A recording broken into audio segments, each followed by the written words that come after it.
There's a moment near the end of Breaking Bad that really stays with you. Mike Ehrmantraut, shot and bleeding out, sits by a river while Walter White stands over him, trying to apologize. Mike's final words are simple. Let me die in peace. Just a tired old man who wants silence, and that's Mike. That's always been Mike. A man who wanted things to be simple, who wanted to protect the people he loved, and who watched everything fall apart anyway, piece by piece. Because he never could fully escape the world he'd built around himself. Breaking Bad is filled with tragic characters. Walter White, from a chemistry teacher to a cancer patient to a murderous drug lord. Jesse Pinkman's spiral through addiction, abuse, and devastating loss. Hank Schrader's pursuit of Heisenberg, who's actually his own brother-in-law. But Mike's tragedy is different. Because Mike didn't break bad. Mike broke a long time ago. And everything we see, every job, every killing, every moment with his granddaughter, is a man trying to live with the consequences. To really understand Mike, you have to understand where he came from, and thanks to Better Call Saul, we know. Mike Ehrmantraut was a Philadelphia police officer for nearly 30 years. He wasn't dirty, at least, not at first. He was a good cop in a department filled with corruption, and he had a son, Matt, who followed him onto the force. Matt was different from his father though, where Mike learned to look the other way, even becoming corrupt himself, to survive in a broken system. Matt still believed in doing things right. He still thought the badge meant something. When Matt discovered that his fellow officer Hoffman and Fensky were taking kickbacks from gangs, he wanted to report them to internal affairs. He wanted to do the right thing. And here's where Mike's tragedy truly begins. Mike knew what would happen if Matt went to IA. You know what a cop fears most? More than getting shot, more than anything. Prison. Getting locked up with everybody you put away. You threaten a cop with that, you make him dangerous.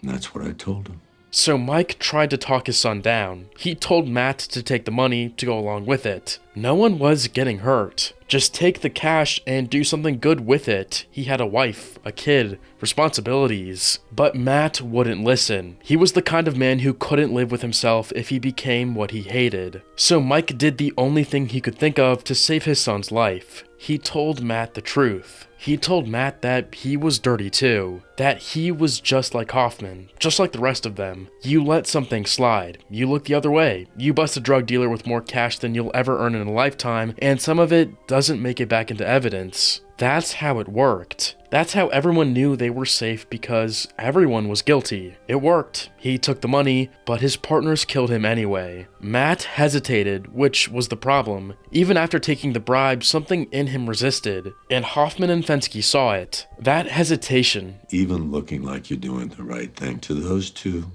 meant that he wasn't solid.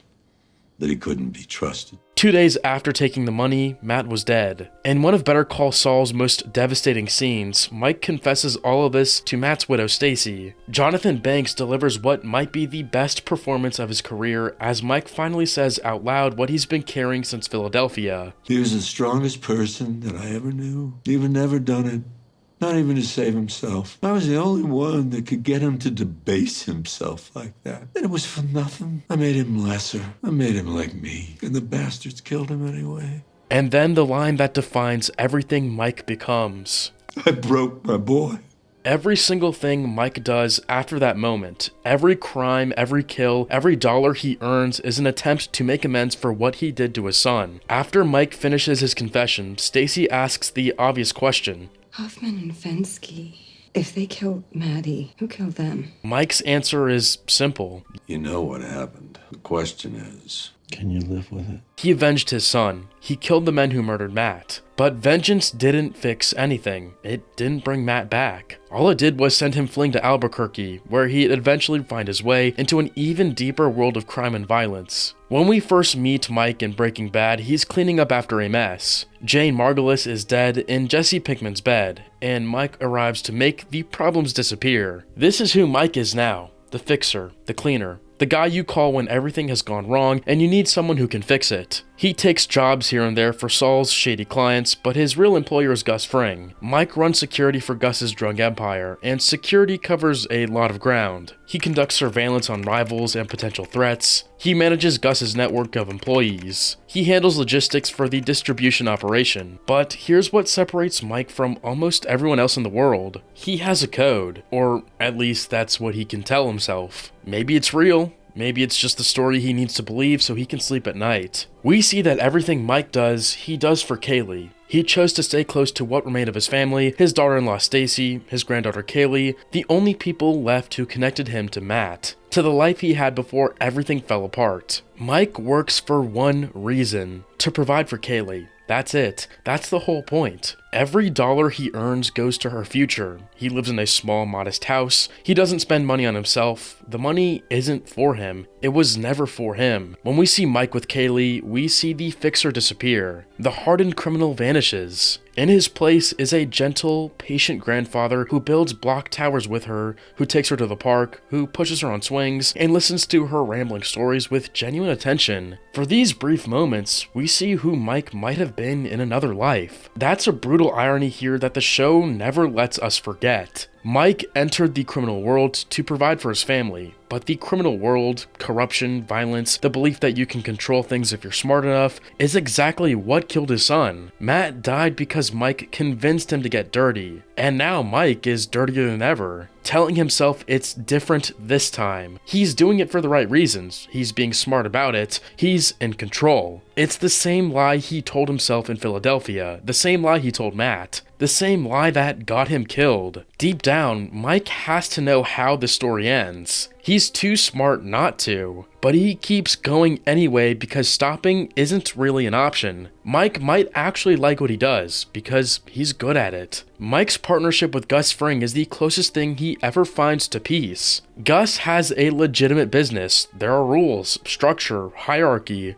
clear expectations, and clear consequences. Gus doesn't make emotional decisions. He doesn't let ego interfere with business. He doesn't fly off the handle, create unnecessary problems, or take stupid risks because his feelings got hurt. For a man who watched Philadelphia's police department rot from the inside, Gus's operation is exactly what he's been looking for. Under Gus, Mike thrives. He's the head of security, the trusted right hand, the guy who keeps everything running smoothly, while Gus handles the big picture. His skills are valued, his judgment is respected. He has a clear role with clear expectations, and he meets those expectations every single day. For a while, it actually works. The operation runs efficiently, the money flows, the DEA stays one step behind, chasing leads that go nowhere. Nobody steps out of line because everyone understands the consequences. Mike respects Gus because Gus respects the game. They understand each other in a way that doesn't require words. They're both professionals operating in a world of amateurs. In another life, they might have been friends. In this one, they're something close to it. But even Gus can't escape the chaos that Walter White drags into their lives. When Walt kills Gus, when years of careful work collapse in a nursing home explosion, an entire empire obliterated because one man couldn't accept his place, Mike loses more than an employer. He loses the only proof he had that doing things right could actually work. He loses the structure that gave his post-life meaning. And in Gus's place, he gets Walter White. Mike hates Walter. He literally despises him, even openly saying it straight to his face. Mike sees through Walt almost immediately. From their earliest interactions, he takes Walt's measures and finds him wanting. He recognizes the type, the man who thinks he's the smartest person in every room, who can't stand being told what to do, who mistakes his own ego for competence. The danger Walt poses isn't that he's powerful, it's that he's undisciplined. He doesn't follow rules. He doesn't respect the game. He can't subordinate his ego to the needs of the operation, and in their world, that kind of man is a liability to everyone around him. A ticking time bomb that will eventually go off and take everyone nearby with it. Mike tolerates Walt because he has no choice. The methylamine operation requires Walt's cooking skills. The money is too good to walk away from. Mike's people, the family depending on those payments, need the income stream to continue. So Mike continues and works alongside a man he knows is going to get them all killed. But he never trusts Walt. He never respects him, and he warns everyone who will listen that this arrangement is doomed. There's a moment where Mike nearly ends it, ready to kill Walt, but got sidetracked by the issue of Gus's laptop and the need to protect his men. After Gus dies and the DEA starts circling, Mike's world begins to collapse. Gus had a system in place. If any of his employees got arrested, their families would continue receiving payments. It wasn't charity, it was insurance. Paid families don't feel pressure to cooperate with prosecutors. Taking care of witnesses don't testify. The legacy payments were an investment in silence and loyalty, and they worked. When the DEA seizes those funds, everything changes. Mike knows his people. He knows that if the payments stop, someone will crack. One guy will get scared or desperate or angry, one guy will make a deal, and once one person talks, the whole thing unravels. Everyone goes down, including Mike, including his money, including everything he spent years building for Kaylee. Mike became obsessed with making his people whole. He needs money, a lot of it fast, to replace what the DEA took. And the only way to get that money is to keep cooking with Walt, to keep working alongside the man who destroyed everything, to keep partnering with someone he knows,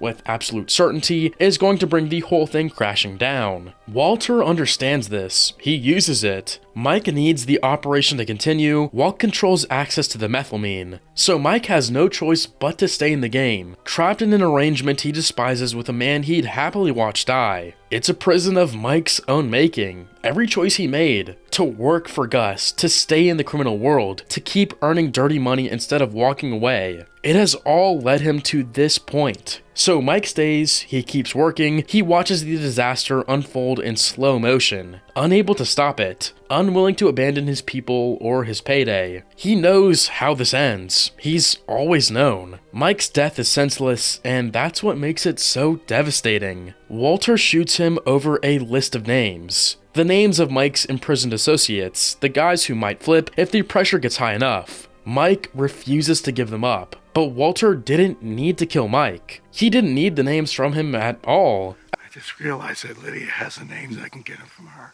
The murder accomplished nothing. It served no strategic purpose. It didn't protect Walt or advance his interests, so why did Walt do it? Because moments before the shooting, Mike told Walter the truth. We had a good thing, you stupid son of a bitch. We had Fring.